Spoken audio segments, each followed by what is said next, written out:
as long as the cord wasn't.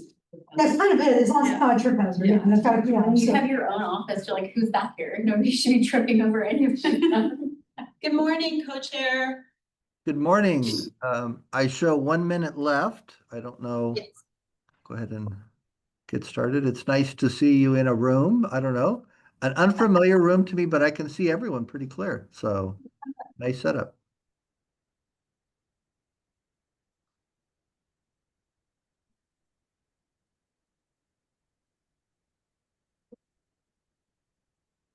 All right. Are you ready, Terry? I am. Okay. All right. Well, it's my pleasure to welcome everyone to the first meeting of MLAC for 2026, the January 8th meeting. I am co-chair for the Management Caucus, Patrick Priest, and it is my pleasure to welcome all.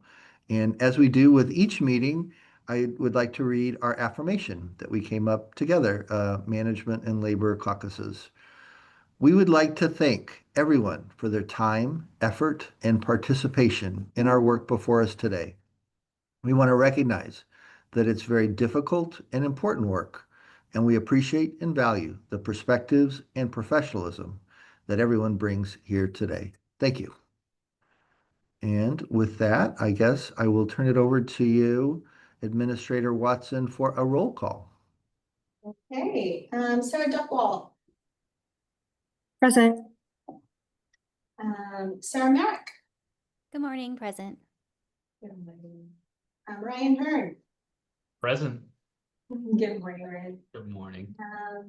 Emily Cronin.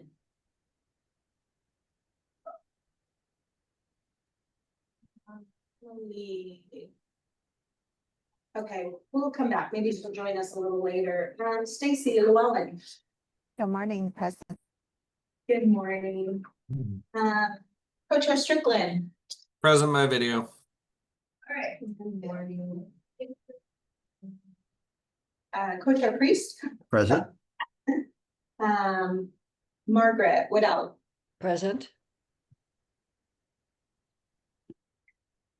And Retro Day should be here soon. No, he's not coming. Oh, It wasn't on his calendar and he had Oh, okay. conflicts, yeah. my mistake. All right.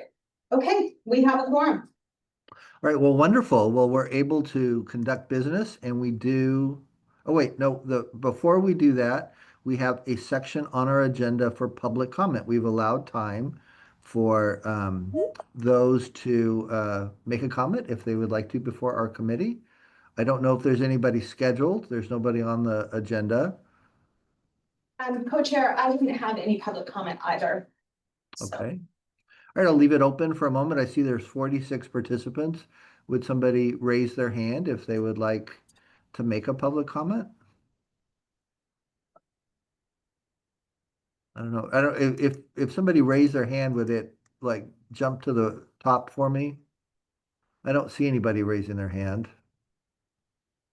I do not either, co-chair. Okay. All right. Well, with that, I will go ahead and move forward to our first item of business that we can conduct with a quorum, which is to review the minutes of the December 4th, 2025 meeting. And those have been distributed. Does anybody have any question or comment on them? All right, hearing none, I'd be looking for a motion to approve them. Make a motion to approve. Thank you, Ms. Merrick. Is there a second? Second. All right, thank you, Stacy. All right, with a motion and second, any discussion? All right, hearing none. All those in favor say aye. Aye. Aye. All right, any opposed? All right, I vote aye, and we'll move forward. Good. We're starting out strong. Now we'll move into the department. Oh, wait, I have a hand raised. Margaret. I just wanted to note that I abstained from that vote. Okay. All right, thank you. All right, thank you, Margaret. And then so we'll move on to department updates. And I have the first item is a Workers' Compensation Board case law update. And I have Kathy Ostrand, the Assistant Managing Attorney, to give that report to us. Thank you, Co-Chair. My name is Kathy Ostrand. As you said, I'm the Assistant Managing Attorney at the Workers' Compensation Board. Managing Attorney Eldridge asked me to give the committee an update on the board's rulemaking this morning. The case law update will be provided at a later meeting. There are 4 rulemaking activities that I want to mention. First, the board amended the rule on cost bill procedures to increase the cap on the amount the claimant may recover for expenses and costs after finally prevailing against a claim denial. This change follows House Bill 2799, which passed in 2025. The bill increased the cap from $1,500 to $3,500 with annual increases based on the state's average weekly wage. Both the bill and the rule were effective January 1. Before July 1 of this year, the board will publish the 2026 increase by bulletin. Second, in August, the board received a proposed concept related to the same rule from the Safe Corporation and the Trial Lawyers Association regarding the process and documentation for cost bill submissions. The board appointed an advisory committee to discuss that concept. The committee had its first meeting on December 5th and will meet again tomorrow. The advisory committee will prepare a report for the board's consideration at a later meeting. Third, the board amended its procedural rules regarding rulemaking to allow the board to provide notice of its intended rulemaking actions by email, in addition to or instead of paper mail. Now that the rule is in effect, the board staff will get to work on cleaning up the mailing list and letting interested persons know that they have the option to sign up for email. And then the fourth item, the board completed its 5-year review of the rule that allows the claimant to request bifurcation of the attorney fee determination from the underlying claim in cases on board review. The review included seeking input from the advisory committee that originally considered that rule, as well as the public. The review concluded that the rule has had its intended effect and that there continues to be a need for the rule. Information on all of these activities is available on the board's website. And that's it for the update that I have. I'm happy to take any questions that the committee may have. Thank you for your report. Are there any questions from the caucus members? All right, it was very, very thorough. So thank you very much for that report. We'll look forward to case law updates at a later time. Yep. All right. Well, moving forward then, we have Workers' Compensation Division updates from our own Terry Watson. Okay, I think you all noticed that I didn't call out Lauren Bowling's name this morning, and that's because I just received a resignation letter from Mr. Bowling. He has taken a job with the city of Portland, Councilman Zimmerman as chief of staff. So he is no longer part of MLAC. So I just wanted to make that announcement. Looks like Scott has his hand up.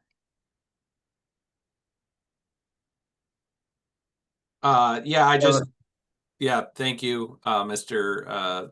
Co-Chair. I just wanted to say, as we always do when anyone leaves MLAC, take a minute and thank Lorne kind of on the record for the valuable perspective that he brought for our ironworker siblings. And, you know, this is, as our affirmation says at the beginning, this is really complex, complicated work. And the more kind of diverse perspectives that we have on addressing these issues, I feel like the kind of better that we can come to a good understanding. So just wanted to kind of go on the record thanking him for his work and efforts, and everyone else as well for all the work that we do going through this. I know that he wasn't as vocal, I think, in the meetings, but in caucus and other things, it was very valuable kind of perspective again about ironworker siblings and the things that they face in the construction industry. That was really helpful in us, you know, understanding issues and discussing them. So I wanted to express my thanks to him. Thank you very much for that, Scott. I did get to work with him a little bit when you were out one time, and he was the caucus leader. I don't know, he was pushed forward, and it was nice to work with him a little bit. Sounds like a promotion or an advancement for him. So I send him congratulations publicly as well. So thank you for that. All right, well, thank you, Terry. Did you have other updates from the division? Just quickly, we seem to be having technical issues this morning, so I'm going back and forth, sending agendas, trying to get things out to people, so apologies if I'm missing things along the way. Also, I did want to share that we did get confirmation from Oregon OSHA about attending the Pendleton Conference, and that will be on Tuesday, June 16th. So very excited about that, and more to come on that as well. Besides that, that's a pretty short update for workers' comp. Okay. All right, I was gonna take a note for myself. That's Tuesday, June 16th in Pendleton. Yes. Okay. All right, well, thank you. All right. Yeah, that was a good session. I'm making a note, making sure that I have it on my calendar. And I encourage the other caucus members to do the same.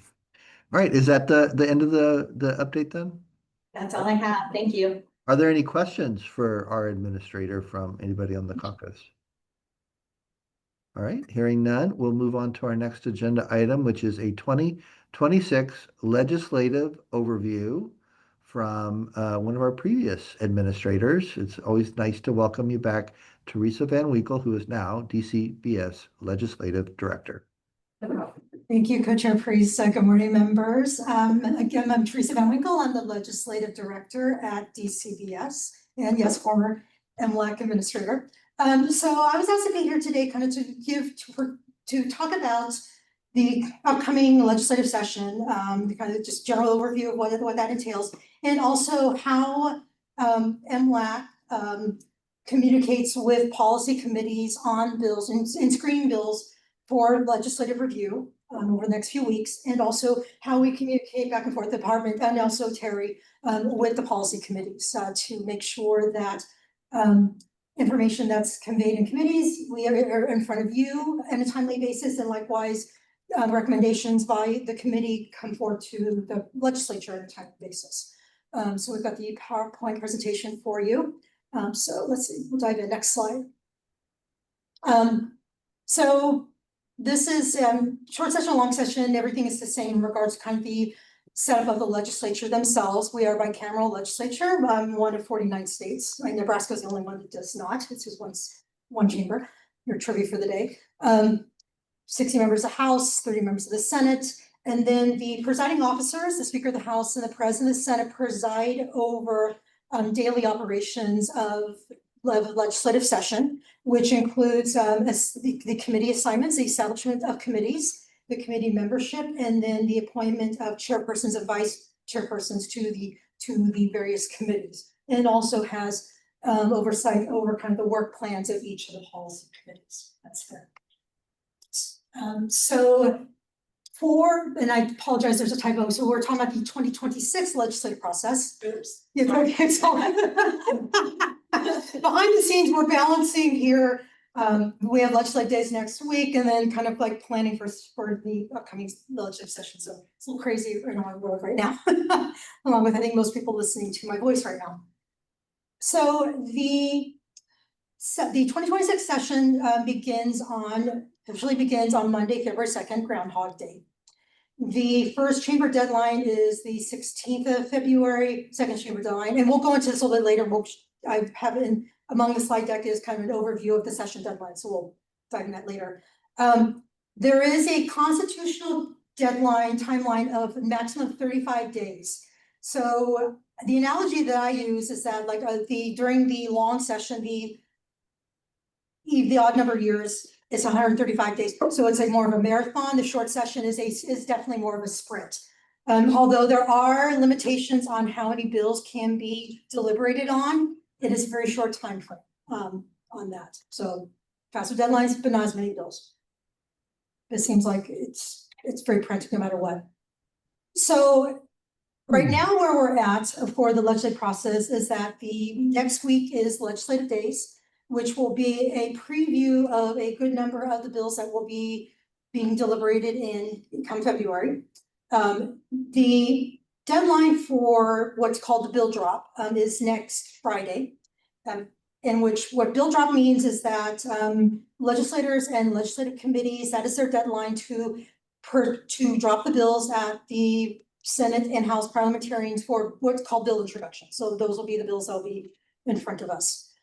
So in turn, as WCD, DCBS, as we learn about concepts, what we do is we try to work in advance as much as we can in reviewing all bills, all legislative concepts. So for example, like LC 78, which you will hear in a few minutes. We also look and triage bills and prioritize and sign bills. And then also not just for myself in looking at bills that impact agency operations and programs, also kind of working with Terry in looking at bills that would be, subject to the MLAC legislative process. So in turn, as we receive this information and look at the triage, we work with the presiding officers staff and also with policy committee staff and policy committee chairs in working with them in educating them about the legislative process and with MLACs and then also kind of looking with the policy committee chairs in regards to when these bills will be tentatively scheduled for deliberation. There. So next slide. So again, starting on the 2nd or 3rd of February, the policy committees will start meeting. Before the 2nd, we will know tentatively where policy bills will be assigned to. The bulk of offline conversations with policy committee chairs and committee staff will take place there. We do share bill analysis and kind of like what's discussed at MLAC is also shared. LPRO, the committee staff and policy committee chair staff also attend MLAC meetings as well for this information. We also make ourselves available in the policy committees for any technical questions that arise. In Oregon, the committees are where the kind of action takes place as far as like deliberations on bills, like amendments, public hearings, etc. With that. But actually, I'm going to skip the next slide. We're going to go to, if I can go to, yeah, we'll skip this one. We'll go to the next one. So again, as you are aware, MLAC members, your role in the process is to review legislation that's related to workers' compensation. In your process, as bill sponsors, bill champions, speak in MLAC, you all ask for additional clarification of proposed legislation and also make recommendations that's related to the legislation. This information is often conveyed to the policy committees as well for that. Under the bylaws of MLAC can support, oppose, table a bill, or establish a subcommittee for further deliberation on that. And also this includes kind of recommendations for any amendments as well, to bolster, I guess, to codify your recommendations on a bill as needed. Once the MLAC, once you complete your recommendation votes, MLAC can send a letter to the policy committee to put that into the record as well. So members, you have amongst the meeting materials that Terry sent out, you have an actual separate PDF that has this session deadline calendar. So the green dates are the days that the committee that the legislature will be, can convene and meet. What is in red are the deadlines that most of the committees have in regards to deliberation on bills. So for example, February 9th is the deadline for the bulk of policy committees to post what's called a work session, which is their final deliberation on a bill. That's when they can vote out a bill or move it to another committee. That's when they have to do their final deliberations. They posted for that. And then the 16th is the what's called the first chamber deadline. So that is the final date in which policy committees can do their vote on this. So on top of that, there is a standing committee schedule for committees to meet. The committees meet 2 days a week. So from looking at the night between the 2nd and the 16th, the policy committees will have like 4 hearings to deliberate on all of the bills that are assigned to them, which is not a lot of time, which is kind of another reason to why I and Terry and WCD work as much as we can in advance to get information to you all in advance as well, to give MLAC as much time as feasible to do deliberations on. in the review process of that. And then the 20th and the 26th are the deadlines for what's called the second chamber. So again, bills have to go through both the Senate, both the House and the Senate chamber. So that's why the second deadlines are set up there for that. There is an exception for a handful of committees to not have to adhere to these established deadlines. Like for example, the House Rules Committee and the Senate Rules Committee is kind of the catch-all for bills that do not, that need further deliberation as needed on bills. And also the Ways and Means Committees, but again, that's for budgetary purposes and revenue, those are the exceptions to. And then the Sunday, March 8th is the constitutional deadline in which that is the final date in which the legislature has to complete their work for the 2026 session. There is exception for that. But again, that is the absolute deadline that they have to adhere to on that. And then the final slide is the legislature's version of the Schoolhouse Rock. I'm dating myself here, the Schoolhouse Rock, it's not just a bill on that, for that. I know it's pretty small. I can actually remember, I can send this post meeting because I know it's pretty small. I can send a standalone PDF version of that, so you have that. But again, this kind of reiterates that Oregon is unique in that the deliberations on bills, amendments, all of that take place in a committee setting, in the public setting on that. So there is that. Again, I apologize. I feel like I kind of rushed through things. I know too, I know have Terry and Matt kind of chime in too if I'm missing anything. But I know too that for myself in working in my role as legislative director and supporting WCD and the other divisions at DCBS, my role is to make sure that I provide information to WCD as much as I know and as quickly as possible. So in turn, WCD can produce information to you all as quickly as possible. I don't have anything to add. Thank you very much for that very informative session, Teresa. One question I have, we have an LC on our agenda today. Yes. That's not a bill. Yes. And so maybe just to kind of clarify a little bit about the role of MLAC in LCs versus bills. Yes. So a legislative concept is what is going, that will be the document that is when I use the term dropping a bill, that is that concept, so that document is the official format in which that will be introduced.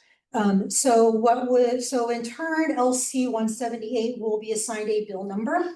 In which, so what will happen is that once we are aware of the bill number, that it will be referred to that. And I know oftentimes, to help you all is that we would do like the LC number / whatever the bill number is going to be. So one of the things that MLAC does, particularly for short session historically, is that you can choose to do a recommendation based upon the legislative concept, and you in the recommendation direct Terry to ensure that once a bill number is assigned, make sure that the language is aligned, that there's no amendments. If there is an amendment that takes place once this LC becomes a bill number, the amended version can be looked at by MLAC as well, particularly and likewise, if MLAC recommends an amendment, a bill to be amended or an LC to be amended, that is one of the things that we will look, that I and WCD will look at, is to ensure that the recommendations that MLAC has is conveyed in an amendment as well. I hope that makes sense. Yeah, yes, it did. So thank you. Are there any other questions on the process or what we have ahead of us with this short session from the caucus members? I don't see any. I think it was very informative. Thank you very much for that presentation to us, that overview. All right, and then, yes. I just wanted to let you know, Emily Cronin has joined us. And I forgot to, Kim Schlesinger, I missed her on the attendance. So I just wanted to bring that to everyone's attention. That was my mistake. Okay. Kim's been here the whole time. She's on She has. the bubbles on my screen. So. She's That was there. my She's been mistake. paying attention. She's here. That's good. And welcome, Emily. Nice to have you join us. I guess with that, then we will put into action our first LC of 2026. We have a presentation from AXME, and it's from Susan Allen, Political Coordinator, is who I have listed as presenting this. Thank you, Co-Chair Priest, and good morning, members of MLAC. I really appreciate the opportunity to speak on behalf of Odalis Aguilar, my colleague, on behalf of Oregon AFSCME. We represent about 40,000 members statewide, and we really appreciate the good work that the subcommittee has been doing on LC 178. I just wanted to check in with the group, make sure that you have before you LC 178. And we would like to thank AGC, OBI, and SAFE for their good work on this concept. I think this is what Oregon does very well, is to work together for the betterment of all. We are continuing to work with those stakeholders to ensure the concept matches the subcommittee recommendation, and I'm happy to take any questions that you have. All right. Well, thank you for that. We did get a subcommittee report at our last meeting. And are there any questions from the caucus on the legislative concept? Yeah, Sarah Duckwall. Thank you very much, Co-Chair Priest. Susan, I had a question on, we received the bill analysis. And I'm wondering if you'd received that as well and can address, I don't want to put you on the spot, or maybe at a future meeting, address some of the questions or the clarification points that were asked for in the analysis. Co-Chair Priest and Ms. Duckwell, thank you for the question. I did receive the bill analysis this morning. I think it brings up some good points. So what we intend to do is circle back around with the stakeholders and make sure that the concepts matches the subcommittee recommendation. Thank you very much. Okay. Are these materials, I know I had gone on the website yesterday afternoon to see the LC, somebody had asked me about it, and it wasn't posted on the MLAC website at that time. I don't, are these Sure. materials posted on there now? It was posted this morning. So they've been posted this morning. Yes, Both the LC and the analysis yes. this morning. Okay. So it's not a ton of time, just a little bit of time. Yeah. Is there, I don't know, is there any other questions from the caucus? Ryan Hearn. Thank you, Co-Chair. Appreciate it. I'm just curious on how this is going to affect the worker benefit fund over a long haul, maybe a 10-year scope on how this will affect the fund later on down the road. I see it does, increase an estimated 25 million in costs, and just kind of a little concerned on how that would impact the worker benefit fund down the road. Co-Chair Priest and Mr. Hearn, I do think that is an interesting question. And it, as you know, I'm sure you're aware that there's that little bit of a chicken and an egg thing that happens in terms of projections on impacts. And so once we have the language the way, that reflects the subcommittee recommendation, I feel then we'll be able to really know what we're talking about at that point. So I don't want to put you off, but I also want to make sure that we have the technical information that we have to really give you the best estimate rather than, giving you something more general. Absolutely. No, totally understandable. And I appreciate that. And yeah, not looking for an answer now, just futurely as we work through this, that is something that I will be considering. So thank you. Appreciate it. Thank you. Co-Chair Priest, Matt West, Administrator West is in the room, and he had a response as well. Good. All right. Yeah. Matt. Yeah, thank you. Matt West, WC Administrator. So I just wanted to thank you, Ryan, for flagging that. Our policy analyst has also flagged it. We're working with our research team to try to get, an estimated impact on the WBF. The 25 million from NCCI's analysis for systemic costs.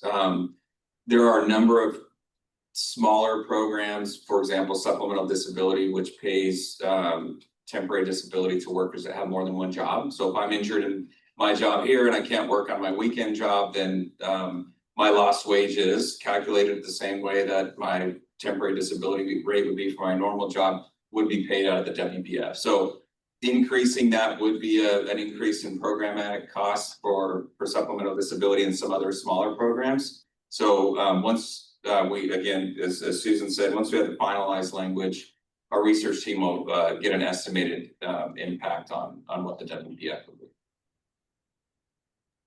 Perfect. Thank you, Matt. Appreciate that. Thank you. Good question. Any other questions from the caucus? We're zipping through things. Oh wait, here, Scott Strickland. There we go. Not a question as much as just a comment. I want to thank Ashley for engaging on this and remaining committed to sort of, the work that the subcommittee did with the joint recommendations and making sure that all of that is actually carried through. So again, I know we're a broken record in thanking stakeholders that all come to do this work, but we do very much appreciate that. And the work that you mentioned, that OBI and AGC had done on the subcommittee as well is really invaluable. So thank you. Good call out. Thanks, Scott. I guess with that, I might open up to see if there are any of those stakeholders that have any comments that they would like to make or additional questions, those that were involved and maybe those that weren't, since the materials were just published kind of recently. Any other questions among the participants on the call? All right. I'll flip through the screen here, see if I see any hands raised. The silence is deafening, so I guess I will move on. Co-chair, Administrator West has a comment. Oh, good. Okay. All right. Sorry, I'm flipping there, and I don't see you there in the back. Yeah, Right in the middle of the I don't room. have a way to raise my hand virtually. Thank you. I just wanted to flag for the committee if they're interested in tuning in. As Teresa mentioned, next week during legislative days, they'll sometimes do a preview of upcoming bills. This bill will be on the agenda during the Senate Labor and Business Committee meeting, which I believe is next Tuesday at 11:30. You can tune in virtually. I know that the committee, LPRO analysts has reached out to a couple of MLAC, I think the MLAC subcommittee members to see if they're interested in sharing. I think they're still working out the details there, but for the rest of you, if you're interested in just seeing I believe it's going to be a kind of a quick overview. We did a similar presentation in November during the November legislative days, but it'll be talked about briefly next Tuesday as well.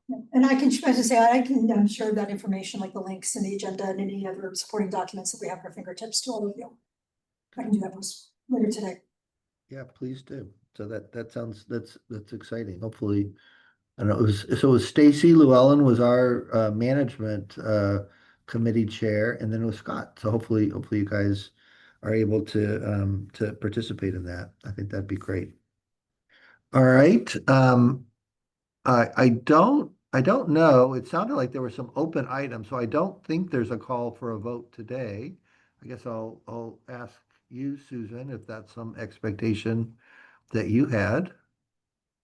Chair Priest, no, at this time, my understanding is we have a little more work to do, and then we'll bring something back to you that's ready for prime time. Okay, great. Thank you very much.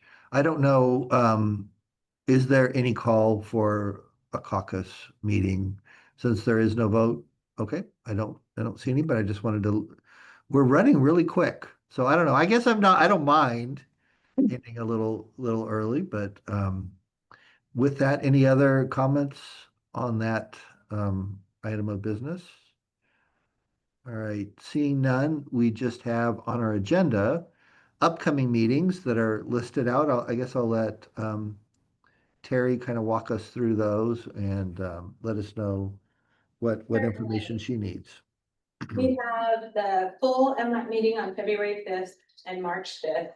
And then we have the legislative meetings on January 22nd, January 29th, and then every Thursday in February 12th, February 19th, and February 26th. And again, if there's no reason to meet, we will not meet, but if we have legislation that we need to review, we will meet.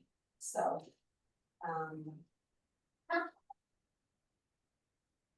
all right, well, thank you for that. So the next meeting is January 22nd on the schedule. That's a legislative meeting, and those are shorter. Those are 1 hour instead of 2. Yes. And is since that's before session, is it unlikely that we would have anything, or should we be expecting things to be? We should be expecting, I have somebody signed up right now Okay, to come and present, so. okay, all right, well, and so we need to make sure we have a quorum at these meetings, just in case we want to vote. I have to, say that I will be out January 22nd, but all the other dates on there I'm open for. I see a hand raise, Kim. Yes, I'll be out January 22nd as well. Okay, so management, nobody else can be out. All right. Get a flu shot. I went and got a flu shot yesterday after reading all the stuff, so.